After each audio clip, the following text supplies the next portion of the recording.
ہمارے ادارے کی پنجم عربی کی طالبہ فرحین بیگم بنت عبدالجبار صاحب کو میں مدعو کرتا ہوں کہ وہ آئیں۔ موبائل کا صحیح استعمال اور غلط استعمال، آج امت جو تباہ ہو رہی ہے اس تباہی میں کہیں نہ کہیں موبائل کا بہت بڑا کردار ہے۔ اس لیے میں تمام ماؤں سے یہ درخواست کرتا ہوں کہ ہم سب مل کر اس موبائل کے استعمال میں بچوں کی خوب نگرانی کریں۔ آج جتنی بچیاں ارتداد کے دہانے پر ہیں وہ موبائل کی وجہ سے، آج جتنی طالبات اپنی ماؤں کے گودوں سے دور ہے وہ صرف اور صرف اسی وجہ سے کہ انہوں نے اپنی بچی کو، اپنی طالبہ کو، اپنے طلبہ کو موبائل کو ایک کھلونا سمجھا جو کہ ایک زہریلا سانپ تھا۔ ہمارے حضرت فرماتے ہیں کہ یہ اس وقت کا فتنہ دجال ہے۔ اس لیے آج کے اس تقریر سے آپ لوگ سبق لیں اور غور سے سماعت کریں۔ انشاءاللہ ہماری طالبہ فرحین آپ کے سامنے اس عنوان پر اپنی تقریر پیش کریں۔ الحمدللہ رب العالمین والصلاة والسلام علی رسولہ الکریم، اما بعد۔ قابل احترام اور گرامی قدر سامعات، السلام علیکم ورحمۃ اللہ وبرکاتہ۔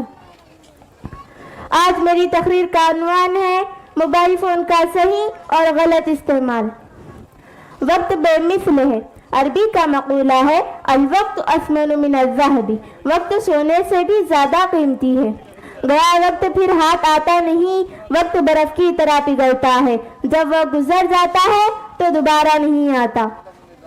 اس لیے کسی کہنے والے نے کیا خوب کہا ہے، وقت سب کو ملتا ہے زندگی بدلنے کے لیے، وقت سب کو ملتا ہے زندگی بدلنے کے لیے، زندگی دوبارہ نہیں ملتی وقت بدلنے کے لیے۔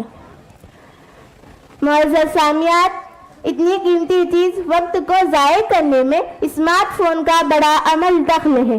یقیناً فون کارآمد ہے، ایک دوسرے سے بات چیت کرنے، پیغام پہنچانے، رابطے دے واسطے کا ذریعہ ہے، مگر اس رابطے کو بے وابطہ استعمال کیا جاتا ہے اور دور دراز رہنے والوں سے کلام کے بجائے غیر ضروری چیزوں میں مصروف رہ کر بڑے فون والے بڑی بڑی غلطیاں کر رہے ہیں۔ عزیزان گرامی،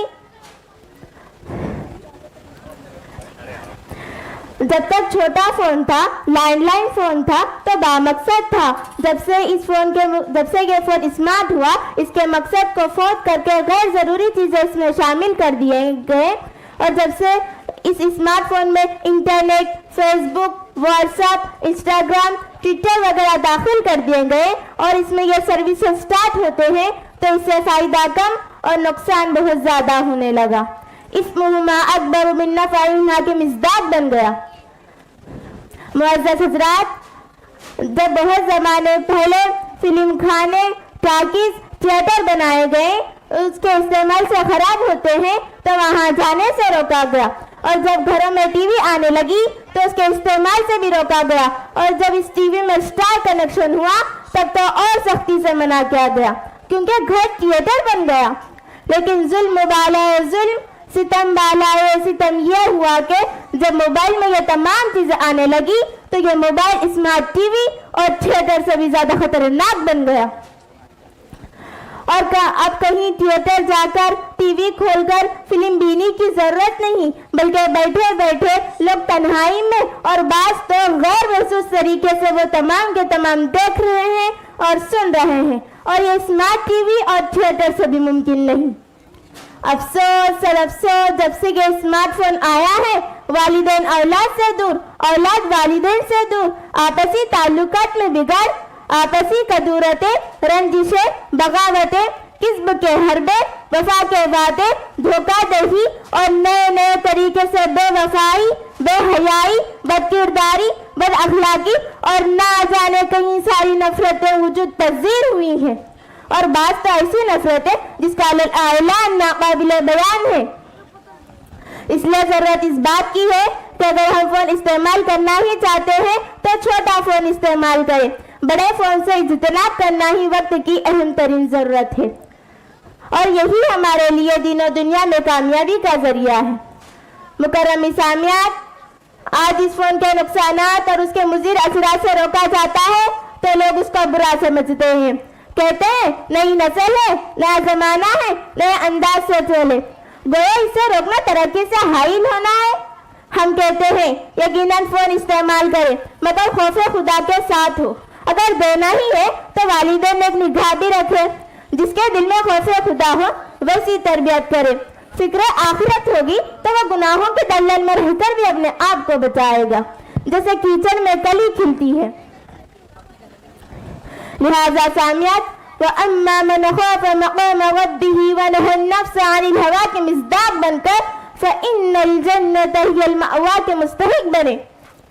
آخر میں اس شعر پر اپنی تقریر ختم کرنا چاہتی ہوں کہ شاعر نے کیا خوب کہا ہے. جو کرتا ہے تو چھپ کر اہل جہاں سے، جو کرتا ہے تو چھپ کر اہل جہاں سے، کوئی دیکھ رہا ہے تجھے آسمان سے. وَمَا عَلَيْنَا إِلَّا الْبَلَاغُ. السلام علیکم.